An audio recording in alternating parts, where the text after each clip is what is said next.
হযরত আয়েশা রাদিয়াল্লাহু এর প্রতি মিথ্যা অপবাদ ও আল্লাহর পক্ষ থেকে পবিত্রতা ঘোষণা।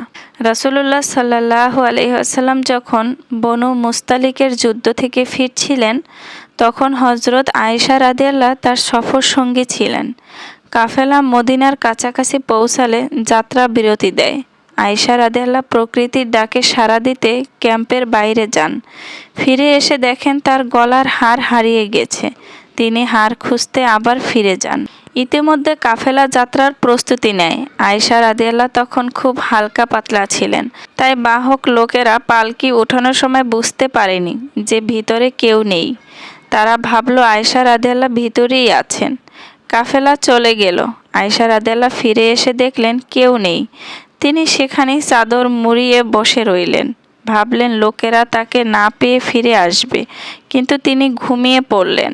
কাফেলার পিছনে পড়ে থাকা জিনিস কুড়ানোর দায়িত্বে ছিলেন সাহাবী সাফওয়ান বিন মুআত্তাল রাদিয়াল্লাহু। তিনি সকালে সেখানে পৌঁছে একজন ঘুমন্ত মানুষকে দেখলেন।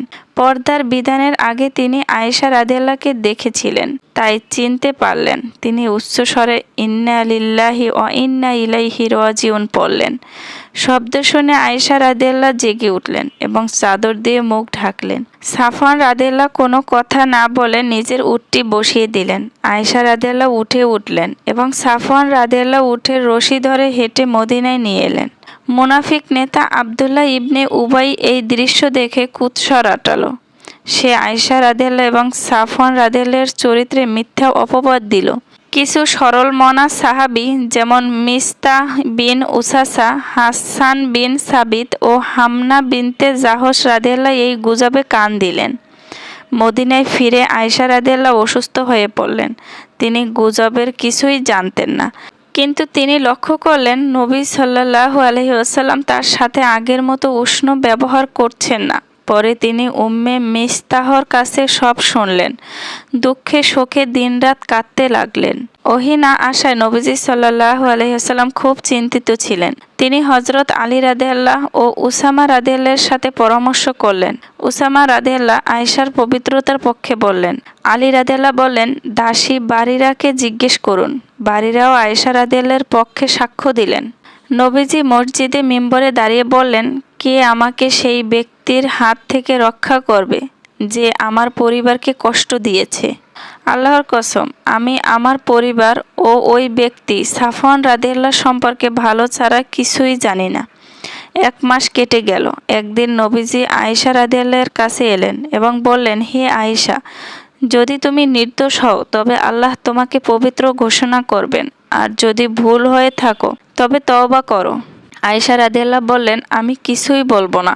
আমি শুধু ইউসুফ আলাইহিসসালামের বাবা ইয়াকুব আলাইহিসসালামের মতো বলবো, ফাসাবরুন জামিল, ধৈর্যই শ্রেয়। ঠিক তখনই নবীজির উপর ওহী নাজিল হতে শুরু করলো।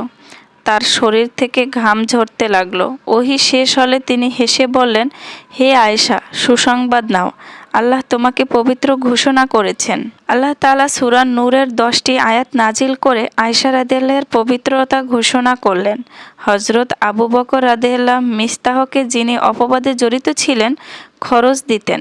তিনি কসম করলেন আর খরচ দেবেন না।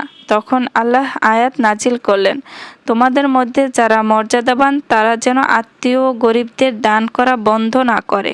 তোমরা কি চাও না আল্লাহ তোমাদের ক্ষমা করুন? সূরা নূর আয়াত 22।